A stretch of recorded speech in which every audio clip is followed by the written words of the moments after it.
Alright guys, तो आज हम लोग देखने वाले हैं गो टू स्टेटमेंट्स को।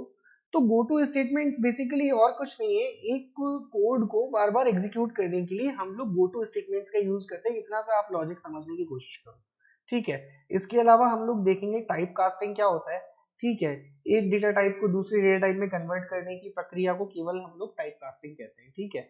इतनी सी बात है और कोई बात नहीं है, ठीक है। तो बेसिकली देखो हम लोग क्या कर रहे हैं, हम लोग आज सीखेंगे गो टू स्टेटमेंट को यूज करना। उससे पहले आपने अगर इस प्लेलिस्ट को एक्सेस नहीं किया है तो जल्दी से जाओ इस प्लेलिस्ट को एक्सेस करो। यहाँ पे हम लोग सी लैंग्वेज के बेसिक टू एडवांस सारे के सारे जितने भी टॉपिक्स हैं सबको कवर कर रहे हैं। हर एक प्रोग्राम के नोट्स, सोर्स कोड, सब कुछ आपको हर वीडियो के डिस्क्रिप्शन में मिल जाएगा।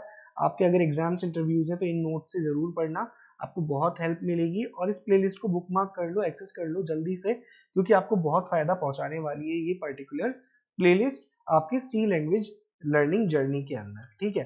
तो अब चलते हैं हम लोग हमारे गो टू स्टेटमेंट के अंदर। 2 मिनट पढ़ेंगे हम लोग थ्योरी, फिर वीएस कोड एडिटर में इसके पर्टिकुलर प्रोग्राम को बना के इसको प्रैक्टिकली समझेंगे, ठीक है।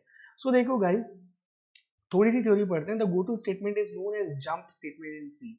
As the name suggest, go to is used to transfer the program control to a predefined level. हम प्रोग्राम में एक लेवल बनाएंगे, ठीक है। लेवल मतलब एक पर्टिकुलर कोड लिखेंगे, उसके ऊपर हम हमारे गो टू स्टेटमेंट का यूज करके हमारे प्रोग्राम कंट्रोल को जंप करवा देंगे कि कहीं पे भी वो प्रोग्राम कंट्रोल जाके उस पर्टिकुलर लेवल पे चला जाए और उसके अंदर जो कोड लिखा हुआ है ना उसको एग्जीक्यूट करना चालू कर दे। आई होप गाइज इतनी चीज आपको समझ में आ रही होगी, ठीक है। अब देखो, the go to statement can be used to repeat some part of the code for a particular condition. It can be also used to break the multiple loops which can be done by using a single break statement, ठीक है। Loops को break करने के भी काम आता है ये कई बार, जहां पे हम लोग एक सिंगल ब्रेक स्टेटमेंट का यूज करके लूप को ब्रेक नहीं कर पाते, वहां पे लूप को ब्रेक करने के काम आता है। एक पर्टिकुलर लेवल पे जंप करवा देगा तो लूप अपने आप ब्रेक हो जाएगा, ठीक है। इसको प्रैक्टिकली समझेंगे हम लोग अभी, ठीक है। तो however using goto is avoided these days. मैं आपको बोल ही रहा हूँ कि goto को हम लोग यूज नहीं करते, ये लेस रीडेबल बना देता है प्रोग्राम को। आप खुद तो बना लोगे प्रोग्राम को, लेकिन जो दूसरा प्रोग्रामर साथी आपका भाई इस प्रोग्राम को पढ़ेगा उसको समझ में नहीं आएगा कि आपने कहाँ से कहाँ कुदा दिया है प्रोग्राम को, क्योंकि ये क्या है, एक जंप स्टेटमेंट है, ठीक है। उसको यूज नहीं करते, लेकिन इसके बारे में आपको पता होना चाहिए, इसलिए मैं आपको ये बता रहा हूँ, ठीक है। तो सिंटेक्स क्या रहेगा, एक लेबल के अंदर हम कुछ पार्ट ऑफ कोड लिखेंगे और कहीं पे भी हम गो टू लेवल लिख देंगे तो उस पर्टिकुलर कोड के ऊपर मेरा पर्टिकुलर कंट्रोल जो है वो जंप कर जाएगा। अब इसको प्रैक्टिकली समझने के लिए हम लोग एक प्रोग्राम बनाएंगे, और प्रोग्राम क्या है, write a program to create table of natural numbers and using go to statement. हमने दो तरीके से देखे थे अभी तक किसी भी टेबल को लिखने की, या तो नंबर ऑफ टाइम्स आप प्रिंट करवाओ या फिर लूप चला दो। अब हम गो टू स्टेटमेंट से टेबल लिखने का तरीका देखेंगे। तो देखो, अब सबसे पहले हम लोग चलते हैं हमारे सी ट्यूटोरियल फोल्डर के अंदर, और यहाँ पे मेरे पास एक फोल्डर है type casting and go to statement. इसको हम लोग ओपन विद कोड करेंगे और यहाँ पे टाइप कास्टिंग और गो टू स्टेटमेंट को प्रॉपर्ली समझेंगे। देखो गाइज, मैंने यहाँ पे मेरे वीएस कोड एडिटर को और मेरे go to statement type casting के नोट्स को साइड बाय साइड ओपन कर लिया है। अब जल्दी से मैं यहाँ पे एक फाइल बनाता हूँ और इस फाइल को नाम दे देता हूँ मैं गो टू स्टेटमेंट, ठीक है।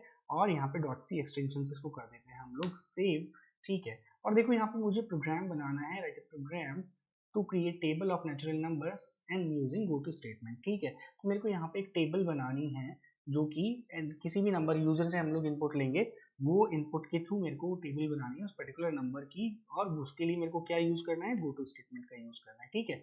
थोड़ा सा साइज बड़ा कर लेते हैं जिससे आपको प्रॉपर्ली विजिबल हो जाए। इसको कर देते हैं क्लोज। और देखो, कोई भी प्रोग्राम लिखने के लिए मेरे को सबसे पहले क्या चाहिए होता है, बॉयलर प्लेट कोड ही तो चाहिए होता है। तो बॉयलर प्लेट कोड में यहाँ पे ले आया। नहीं बनाना आता है बॉयलर प्लेट कोड तो जाके डेटा टाइप्स एंड वेरिएबल्स वाले वीडियो में आप लोग देख लीजिए, वहां पे मैंने आपको बताया हुआ है बॉयलर प्लेट कोड कैसे बनाएंगे। इस सिंटेक्स को आपको बार बार लिखने की आवश्यकता नहीं पड़ेगी। तो देखो, मेरे को एक टेबल लिखनी है। तो टेबल लिखने का सिंपल सा तरीका क्या है, मैं सबसे पहले तो यूजर से इनपुट लूंगा कि यूजर भैया मुझे ये तो बताओ टेबल किसके लिखूं। फिर मैं इंक्रीमेंट करने के लिए या फिर उसको मल्टीप्लाई करने के लिए 1 2 3 4 से आई नाम का एक वेरिएबल ले लूंगा, ठीक है। मैंने आई नाम का एक वेरिएबल यहाँ पे ले लिया, कोई समस्या नहीं है। और यहाँ पे मैं लगाऊंगा सेमीकोलन, ठीक है गाइस। अब मैं यहाँ पे यूजर को बोलूंगा कि यूजर मुझे एक नंबर दे दो, ठीक है। तो मैं यहाँ पे यूजर को बोलता हूँ enter the value of N, ठीक है। यहाँ पे मैंने यूजर से एन का वैल्यू ले लिया, बैकस्लैश एन लगा देंगे तो थोड़ी सुंदरता आ जाएगी हमारे प्रोग्राम में। और यहाँ पे मैं बाहर आके लगा दूंगा सेमीकोलन। स्कैनफ की हेल्प से मैं यहाँ पे इस पर्टिकुलर नंबर को कर लूंगा स्कैन, और यहाँ पे लिखूंगा %d m %n, तो मेरा ये नंबर जाके एन वेरिएबल के अंदर सेव हो जाएगा। यहाँ तक तो किसी को कोई दिक्कत होनी ही नहीं चाहिए। अब देखो मैं यहाँ पे एक लेबल बनाता हूँ मैं टेबल नाम का। ठीक है, यहाँ पे मैं एक लेबल बनाऊंगा टेबल नाम का। क्या नाम है मेरे लेबल का? टेबल। ठीक है, क्योंकि मेरे को टेबल लिखनी है। ठीक है, तो मैं टेबल लिखने के लिए मेरा एक बेसिक सिंटेक्स क्या होता है? बेसिक सिंटेक्स क्या होता है? यहाँ पे मैं लिख दूं, अगर मैं यहाँ पे लिख दूं %d मल्टीप्लाइड बाई %d, ठीक है, इज इक्वल्स टू %d। यहाँ पे अगर किसी को दिक्कत है तो दोस्तों मुझे बताना। ठीक है, यहाँ पे मैं पहले वाले %d की जगह लिखूंगा n, दूसरे वाले %d की जगह लिखूंगा i, और तीसरे वाले %d की जगह लिखूंगा n क्रॉस i। बहुत ही सीधी चीज लिखी है, बहुत ही सिंपल प्रोग्राम लिखा है मैंने, कोई कठिन कार्यक्रम यहाँ पे नहीं किया है। और फिर मैं इसके बाद बोल देता हूँ i जो है प्लस प्लस हो जाए। ठीक है, i की वैल्यू जो है वो बढ़ जाए। ठीक है, और यहाँ पे जैसे ही i 1 से मल्टीप्लाई हो जाए, i की वैल्यू 1 हो जाए, n 1 से मल्टीप्लाई हो जाए, उसके बाद i की वैल्यू को बढ़ा दो। ठीक है, अब मैं यहाँ पे बोल देता हूँ एक if स्टेटमेंट देके, if i is less or equals to 10, अगर i की वैल्यू क्या है 10 या 10 से छोटी है, तो यहाँ पे क्या करता हूँ मैं, यहाँ पे एक बहुत ही सुंदर सी चीज लिखता हूँ मैं। यहाँ पे मेरे को ये लगाने की जरूरत भी नहीं है, क्योंकि मैं एक सिंगल स्टेटमेंट लिख रहा हूँ, और अगर आप चाहो तो लगा सकते हो। चलो मैं लगा के लिख देता हूँ। यहाँ पे आप लिख दो गो टू टेबल, वापस टेबल के पास चले जाओ। बस इतनी सी बात मैं यहाँ पे लिख रहा हूँ। अब गाइज यहाँ पे हम लोग इस प्रोग्राम को रन करके देखते हैं, और उसके बाद देखते हैं कि ये प्रोग्राम किस तरीके से काम कर रहा है। इसके फ्लो को मैं आपको फिर से समझाऊंगा। ठीक है, तो यहाँ पे जल्दी से इस कोड को रन कर लेते हैं। सो गाइज जैसे मैंने यहाँ पे इस प्रोग्राम को रन किया, ये मुझे बोल रहा है enter the value of N. समझो मैंने यहाँ पे 7 डाल दिया एन की वैल्यू, तो ये मेरे को बोल रहा है 7 into this is equals to this. क्यों बोल रहा है ये? क्योंकि मैंने यहाँ पे आई को इनिशिएट ही नहीं किया, गार्बेज वैल्यू ले रहा है ये। गलती आप भी करोगे, सबसे होती है, मेरे से भी हो चुकी है। एक बार फिर से इसको रन करते हैं। ठीक है, अब मेरे को ये क्या बोल रहा है, enter the value of N. मैंने 7 डाल दी एन की वैल्यू, तो ये मेरे को 7 1 जा 7 7, ये क्या हो गया? ठीक है, जस्ट अ सेकंड, एक बार आप रुको यार, मैंने यहाँ पे कुछ बहुत भयंकर गलती करी है। ठीक है, तो यहाँ पे मेरे को सबसे पहले तो यहाँ पे लगाना है बैकस्लैश एन मेरे को लगाना है। फिर से मैं इस प्रोग्राम को बैकस्लैश एन लगा के रन करता हूँ, तो यहाँ पे n का वैल्यू अगर मैं 7 डालता हूँ, तो ये अब ठीक है, अब मुझे बिल्कुल सही बात बोल रहा है ये।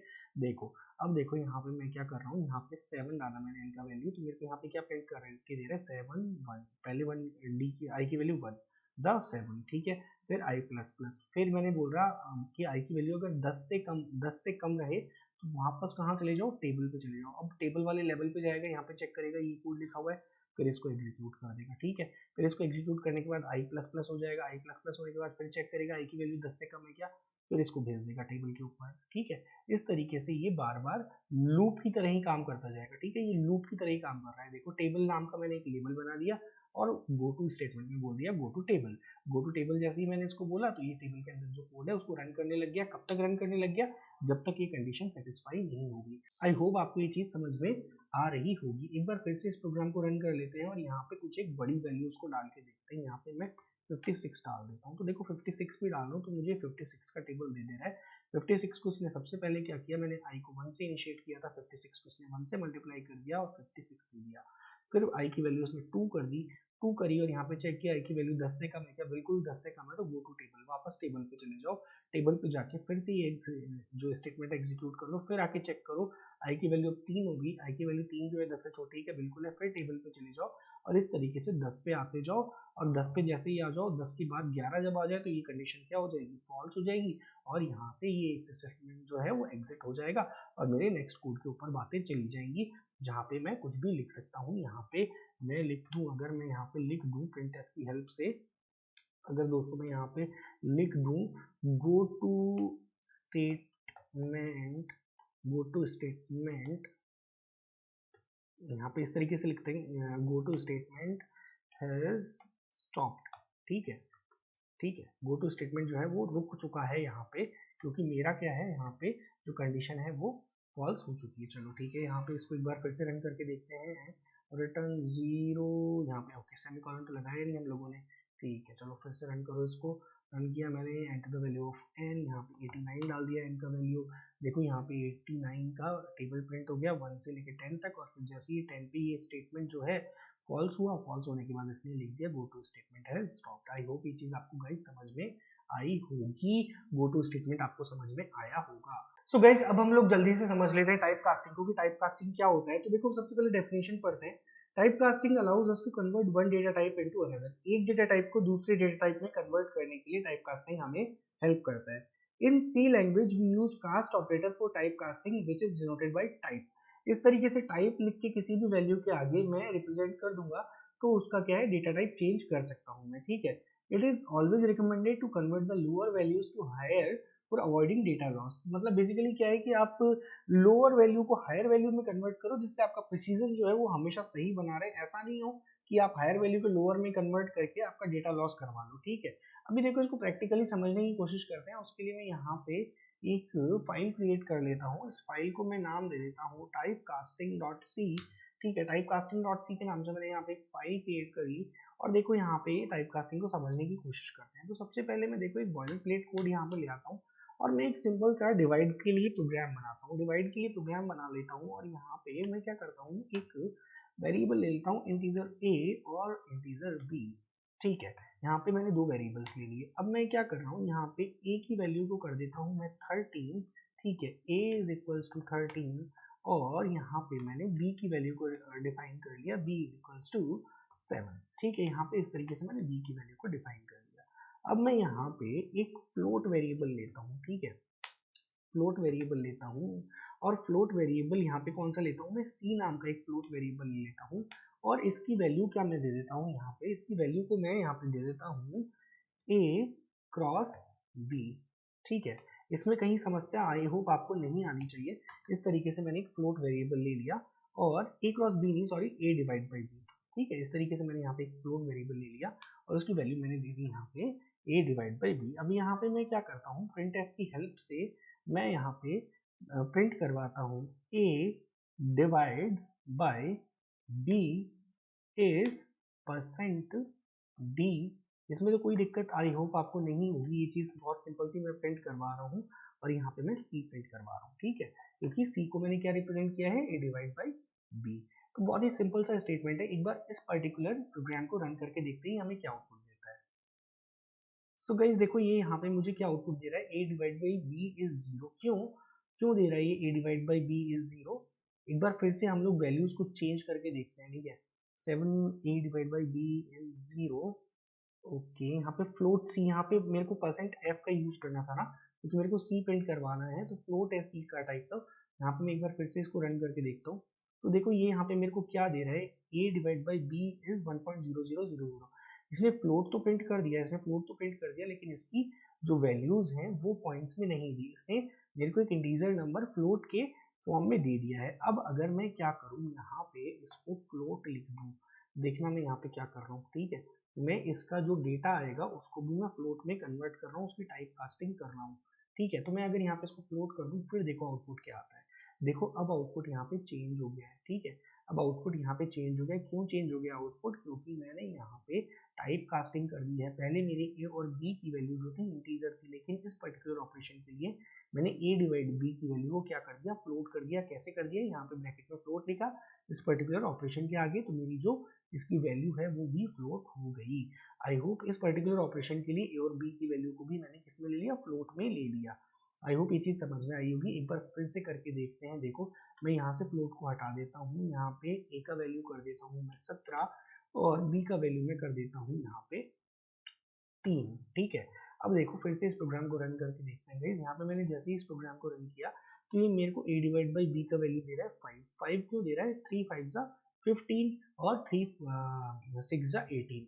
तो 5 जो है वो इसके नीचे का सबसे पहला नंबर है जो इंटीजर है और यहाँ पे मैंने इंटीजर टाइप की वेरिएबल ली है। तो इसने मेरे को क्या किया, इंटीजर जो इंटीजर टाइप का आउटपुट दे दिया। चाहे से मेरा यहाँ पे फ्लोट था लेकिन जिन पे ऑपरेशंस कर रहा था मैं वो क्या है, मेरे इंटीजर है। अब देखो मेरे को इसका एग्जैक्ट आंसर चाहिए तो मैं क्या करूँ, यहाँ पे फ्लोट लिख दूँ, ठीक है। और फ्लोट को मैं कर दूँ ब्रैकेट में बंद, मतलब कि बेसिकली करूँ क्या, यहाँ पर मैं कर दूँ टाइप कास्टिंग।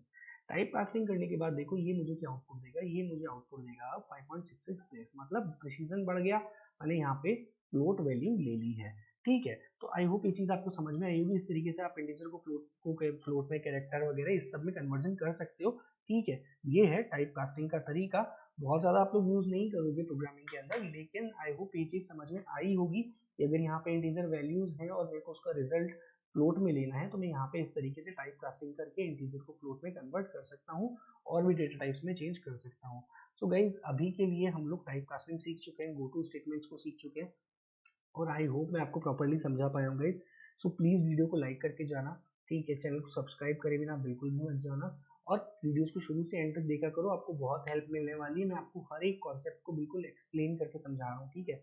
सो गाइज मिलते हैं नेक्स्ट वीडियो में, टिल देन अपना बहुत ही ज़्यादा ध्यान रखो, keep learning, keep programming. Thanks a lot guys, bye bye.